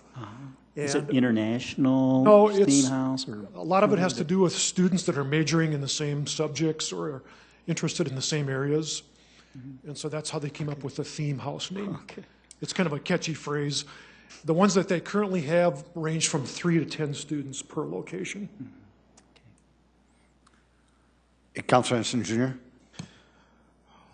Mike, I'm in support of the development and everything, but I thought we were going to refrain from rezoning single properties one at a time in these areas. I guess I don't remember that discussion, but. Well, we started the discussion with Sanford Hospital when they were rezoning areas around their hospital. And we talked about some of the zoning restrictions that the state had and how we were maybe not following the right rules with zoning. What we did there is that we had established a proposed expansion of the hospital campus that included properties that were not owned by the hospital. And so the policy that we changed it is that prior to any hearing, the people that are not, that are still privately owned would have the option of being included within that zoning change. Okay, if I may continue. When we come back with this one, I would like you to explain spot zoning to the entire council. Sure, I'd be happy to do that. In fact, Mike, if you could maybe even send an email prior, and then we could talk about it as well, so that they can become educated. And then it did look like there was a definition on the theme houses that was just put on the screen. So we've got that as well. Okay. Well, very good. Would somebody want to make that motion that I relayed? So moved, Rolfing. Councilor Rolfing, thank you. Second, Entenmann. And seconded by Councilor Entenmann. If there is no further discussion, a roll call vote, please. Council members Entenmann? Yes. Erpenbach? Yes. Jamison? Yes. Karski? Yes. Rolfing? Yes. Staggers? Yes. Aguilar? Yes. Anderson Jr.? Very good. That is passed 8-0. Item 35.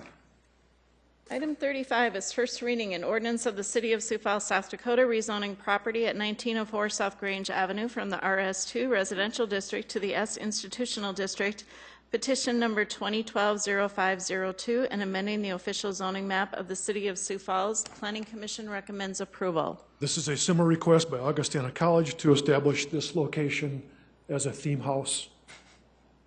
It is on the south side of 27th Street and east side of Grange Avenue. Council, similar to the last one, would any of the councilors like to set a date of hearing and second reading for Tuesday, July 3rd at 7 p.m. for this item? So move, Entenmann. Second, Rolfing. Councilor Entenmann's made that motion, seconded by Councilor Rolfing. And there is no further discussion. A roll call vote, please. Council members Entenmann? Yes. Erpenbach? Yes. Jamison? Yes. Karski? Yes. Rolfing? Yes. Staggers? Yes. Aguilar? Yes. Anderson Jr.? Yes. Thank you. 8-0. It is passed. Item 36. This is first reading an ordinance of the City of Sioux Falls, South Dakota, a major amendment, petition number 2012-0509 to Chapter 1545-070, Plan Development Districts at 8000 East Highway 42, amending the Willow Run Plan Development District sub-area regulations. Planning Commission recommends approval. This is a petition by the owners of Willow Run Golf Course to amend the existing zoning. As you come into the golf course, there's an area designated as Sub-Area A within their planned development district, which allows for residential development. What they would like to do is amend the boundaries of that sub-area by expanding it approximately 3.4 acres in size, with the intent that they would be establishing about 15 residential lots that could be developed for up to 6-unit buildings within those areas. It would be subject to a subdivision plan approval at a later date by the City Council.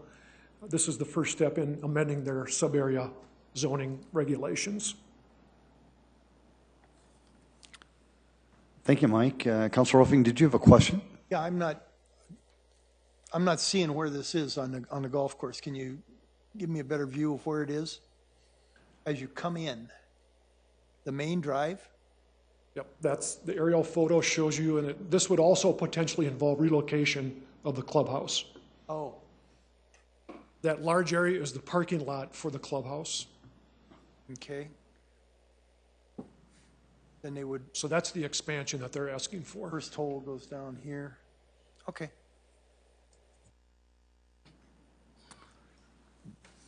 Would anyone on the council want to set a date of hearing and second reading for Tuesday, July 3rd at 7 p.m. for this item? So move, Karski. Second, Entenmann. Councilor Karski's made that motion, seconded by Councilor Entenmann. Okay. If there's no further discussion, a roll call vote, please. All right. Council members Entenmann? Yes. Erpenbach? Yes. Jamison? Yes. Karski? Yes. Rolfing? Yes. Staggers? Yes. Aguilar? Yes. Anderson? Yes. Thank you. This is passed 8-0. Item 37. Mr. Mayor? Yes, I Councilor. need to excuse myself from this. Very good. Thank you, Councilor.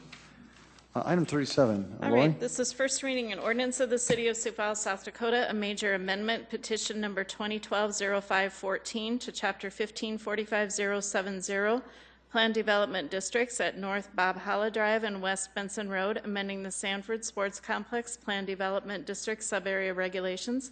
Planning Commission recommends approval. This is a petition by Sanford Health to amend the land uses that are allowed within their planned development district, which is northwest of the airport, north of Benson Road, east of Westport Avenue. This proposed area does not include the junior football complex. I just want to emphasize that is not part of this request. What they would like to do is amend the land uses to add to restaurant, a full-service restaurant as a definition for land use, as well as on-sale alcohol, off-sale alcohol, and then in sub-area A would be a recreation complex. If you recall, when this zoning district was originally established, it was going to allow for a variety of institutional as well as commercial development potential. And after one of the things that is driving this change, obviously, is with the construction of the Pentagon, where the Skyforce will be playing their games, that they're going to want to have alcohol sales, as well as the restaurants, bars, other commercial development that they are hoping to attract out to that area, that they would like to have these amended land uses included within their sub-area regulations.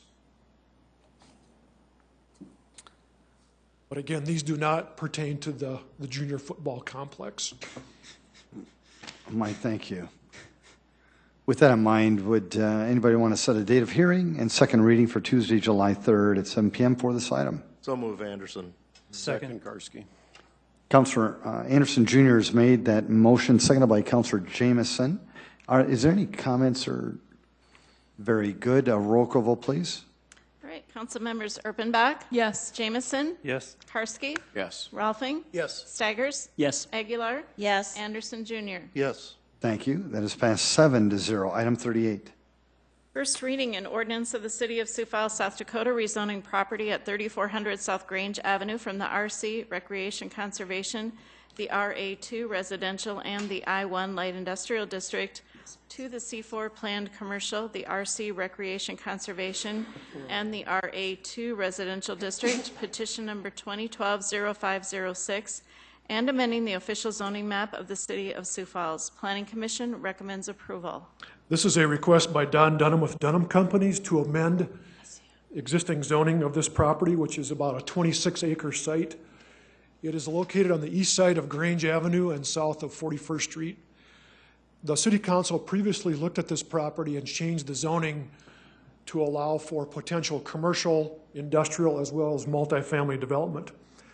Recently, we've been approached about this site as a possible location for a new Costco store. And so this zoning would amend the development of this site by adding about 11 acres of land for commercial zoning, reducing industrial zoning by about 15 acres, and expanding the multifamily zoning by about 3 acres. The Costco store would also require a future preliminary development plan amendment, as well as a conditional use permit. So there will be additional steps that we will be looking at for this development area. Thank you, Mike. Councilor Anderson Jr. Mike, for this area, how would you describe it? Is it blighted? Does it have some challenges trying to develop this area? I would say the challenges are the history of it with the previous uses. There was, I don't think you could call it a brownfield site, but there is some soil contamination issues that the previous owner has been trying to work through. And so as you get into the development of this, there could be some potential issues that would have to be dealt with in terms of soil remediation. And I would say also that one of the things that we are always encouraging in this particular situation is that where we have vacant land parcels that are surrounded by development that have infrastructure for the most part available to it, that this term that we use of infill development is something that we're always encouraging people to take into consideration. And in some cases, those sites maybe have more challenges than going out onto the edge of the city and building a new structure like this. One more, Please. if possible, Mayor. And also describe the issues with roadway around that property. Right. One of the things that we would be looking at with this Costco development or any other similar use through the conditional use permit is that we would be looking at a traffic impact study and then analyzing what short-term or long-term improvements might need to be programmed to accommodate a development like this. Thank you. Councilor Stangers. Yeah, Mike, have you heard any tentative date for the Costco store opening? No, I know have it's not. early, but. I have not yet. Oh, okay. Thank you, Council. Would any of the council members like to set a date of hearing and second reading for Tuesday, July 3rd at 7 p.m. for this item? So move, Anderson. Second, Entenmann. Councilor Anderson Jr. has made that motion, seconded by Councilor Entenmann. If we could have a roll call vote, please. Council members Entenmann? Yes. Erpenbach? Yes. Jamison? Yes. Karski? Yes. Rolfing? Yes. Staggers? Yes. Aguilar? Yes. Anderson Jr. Yes. That is passed 8-0. Item 39. First reading, an ordinance of the City of Sioux Falls, South Dakota, rezoning property at West 57th Street and South Old Yankton Trail from the RS1 Residential District to the C4 Planned Commercial District, petition number 2012-0518, and amending the official zoning map of the City of Sioux Falls. Planning Commission recommends approval. This is about a 2-acre site of land that currently includes 2 residential rental properties along with an auto racing shop. The property owners are interested in changing this development to allow for future commercial uses. To the east is the development known as the Bridges. There's an existing church to the south, and then the west side is Old Yankton Road. And we've been working with the property owners on this for quite some time to look at how this property could be transformed in use. One of the things that we would be looking at with the zoning change is changing the existing access to go to the west over to Old Yankton Road, because that provides a better intersection with 57th Street than the current cul-de-sac. So those would be future things that we would be looking at as potential development would occur on this property. So what they're asking for is it to be changed from the current residential to allow for future commercial uses.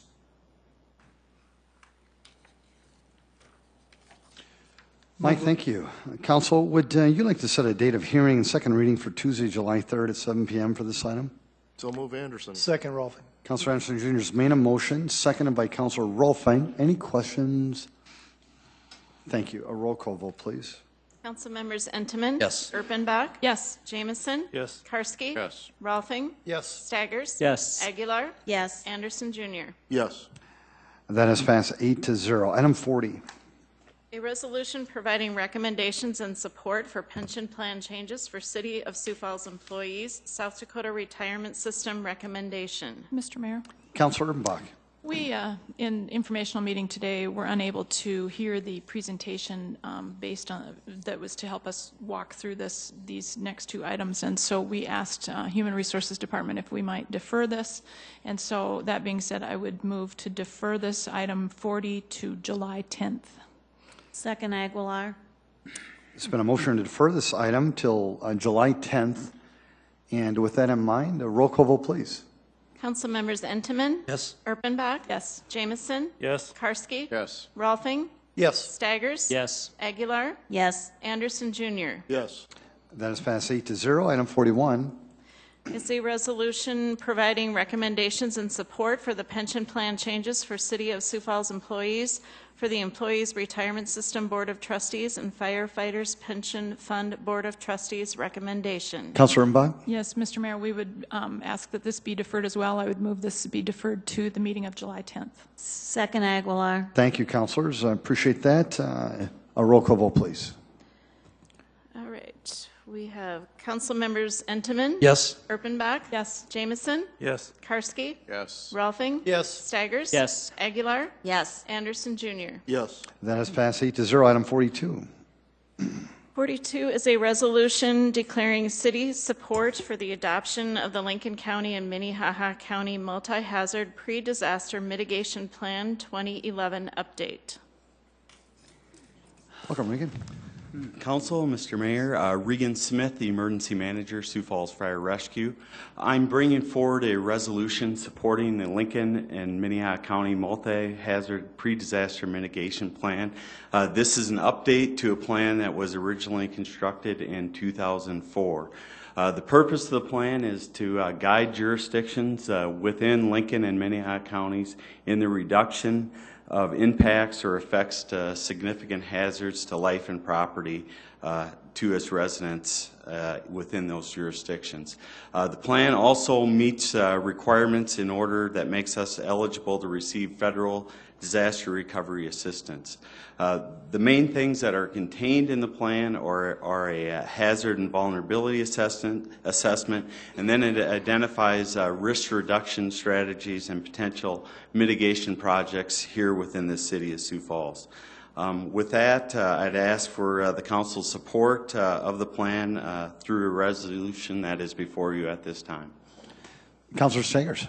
Yes, Regan, I guess I haven't even seen the plan. We did have public meetings in September, both in Sioux Falls and in the city of Canton. The Minnehaha County and Lincoln County were the lead agencies on this. CCOG actually drafted the plan. The city of Sioux Falls is just one of 25 jurisdictions that fall under that plan. Regan, does the council normally go through this in detail before they vote to support it? This is the first time that the federal government has required that the jurisdictions below the county level support the plan or support a resolution.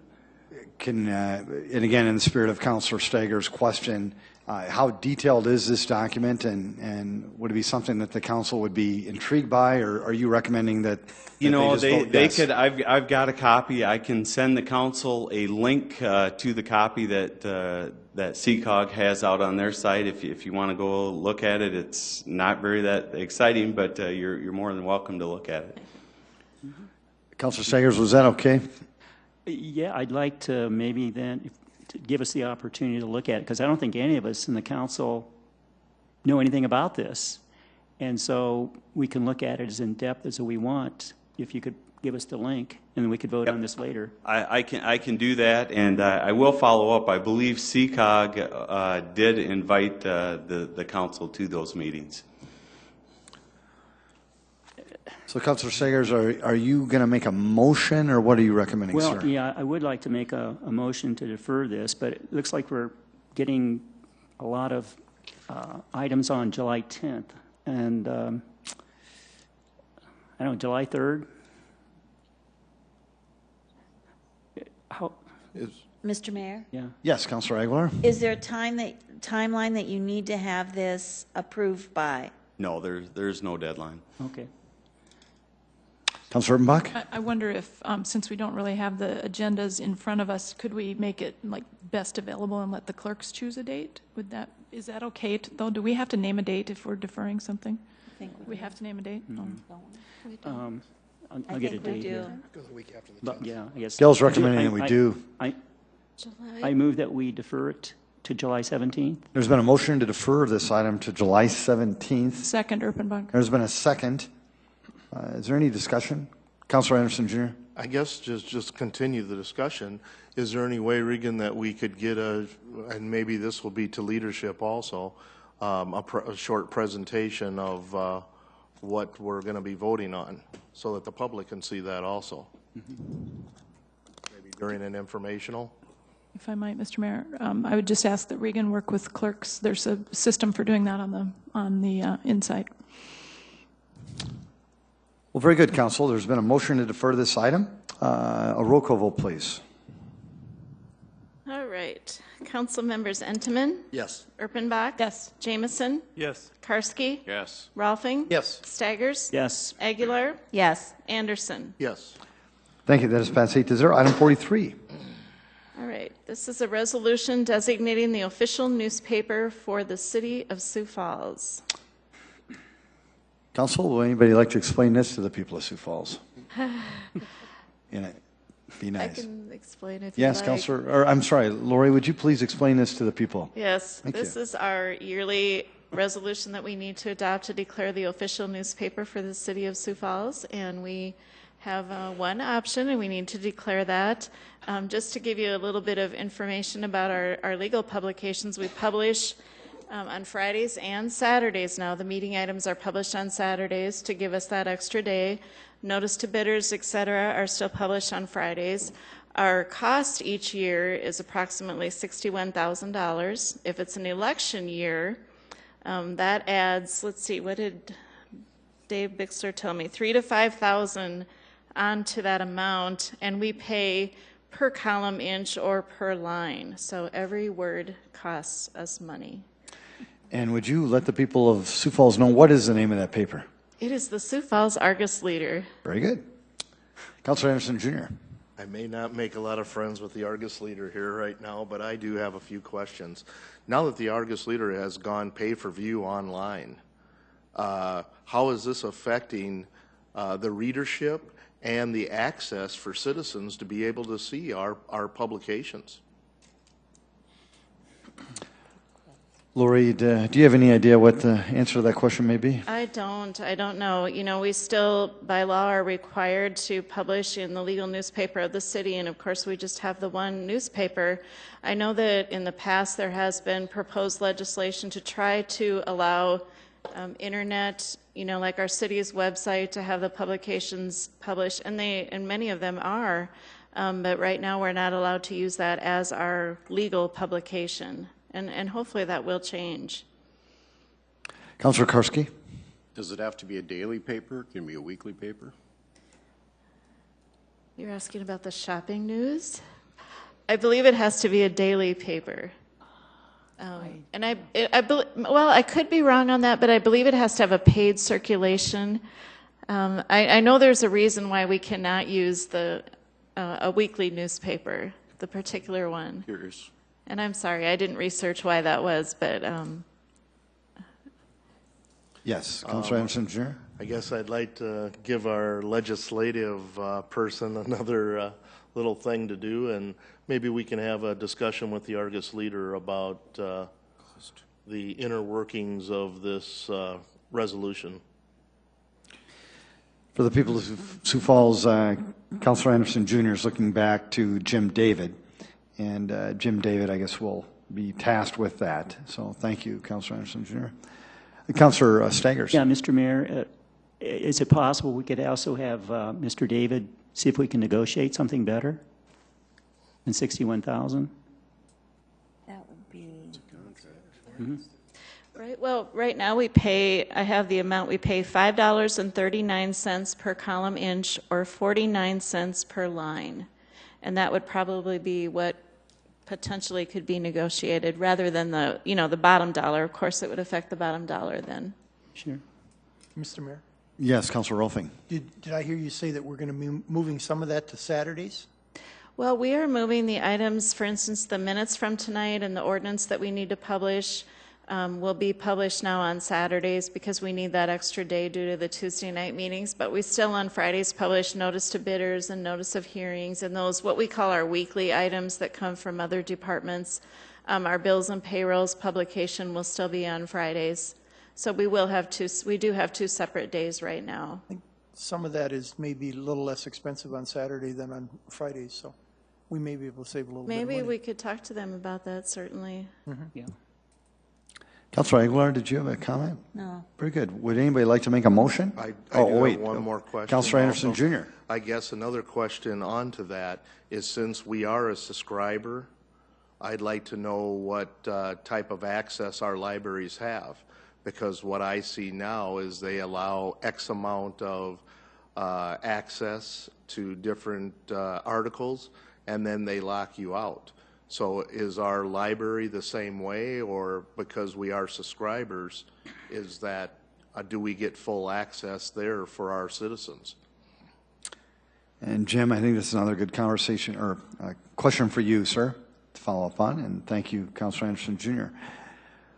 Well, Council, would anybody like to make a motion to make the Sioux Falls Argus Leader the official newspaper for the city of Sioux Falls?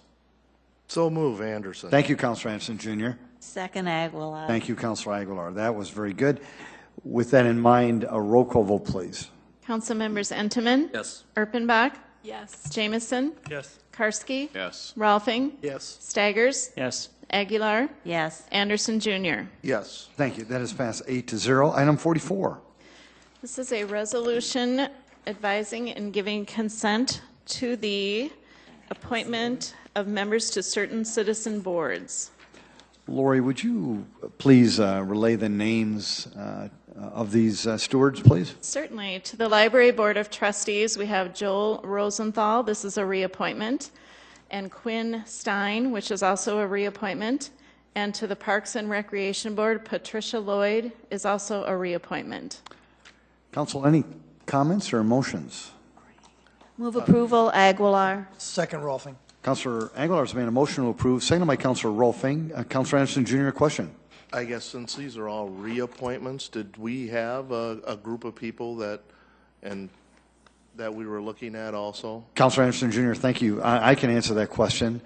What we do is, in the spirit of trying to get more people to apply for positions, we market these boards throughout the year, and then as these come up, we'll market them again. And yes, in all of these cases, whether it be the Library Board of Trustees or the Parks and Rec Board, we did have multiple people that did apply. One of the things that I think I should let the council know, as well as the people of Sioux Falls know, I do ask the interfaces within city government to also give me kind of an evaluation of how these people have performed during their first term on the board. We ask questions like, are they active participants? Are they showing up regularly? Are they being good stewards? Because these are critical boards for our town. And then I'll ask them for their recommendation on whether they believe they should be reappointed or not. And then I get that. And then I'll also go through all of the applications personally. And I'll ask questions, or I'll even call some of these folks. Sometimes I do recommend reappointing, and other times I don't. In these three cases, Mr. Rosenthal, Mr. Stein, and Mrs. Lloyd, I am recommending reappointment, but there are also other good stewards that are excited about being part of what we're doing here in city government, and it's really, really hard. It's I found it one of the hardest jobs as mayor, because no matter what decision I make, I'm going to make some other really good people very mad because they want to serve too. So it's hard. But let me say this. If you were to not approve these folks, I'd go out there and I'd try to find the next best candidate in my mind. But I do think these people will serve the city well. But I will leave it in your good hands at this point. So, yeah, good job, Councilor Anderson Jr. Comments? In that case, I want to thank the people who have applied, and I do agree with you. These three are very excellent people. Thank you. And thank you, Councilor Anderson Jr. And we also notify all the people that have applied that even though they didn't maybe get it this time, we would encourage them, or we'll keep their application on file, and then every time there's another board that comes up, we'll review them again. And we do have people that will apply for 1, 2, 3, 4, 5 different boards in the city, and then we'll certainly look at them every time. But it is tough, so thank you. With that in mind, a roll call vote, please. Okay, Council members Entenmann. Yes. Erpenbach. Yes. Jamison. Yes. Karski. Yes. Rolfing. Yes. Staggers. Yes. Aguilar. Yes. Anderson Jr. Yes. That is passed 8-0. Council, any new business? Well, very good. With that in mind, would somebody like to make well, before we do that, I was just going to let the people of Sioux Falls know this council has been working here nonstop since 4 p.m. It's now 9 o'clock. These are part-time council members, but I'm sure that they were working on activities in the city way before 4 o'clock. So I just want to let you know these women and men are working hard for you, and they probably want to get home. So, council, would anybody like to make a motion to adjourn? So move, Anderson. Second, Entenmann. Motion has been made. It has been seconded. All those in favor say aye. Aye. Opposed, nay. Very good. Sioux Falls, thank you so much for your attentiveness. This meeting is adjourned. Make it a great night.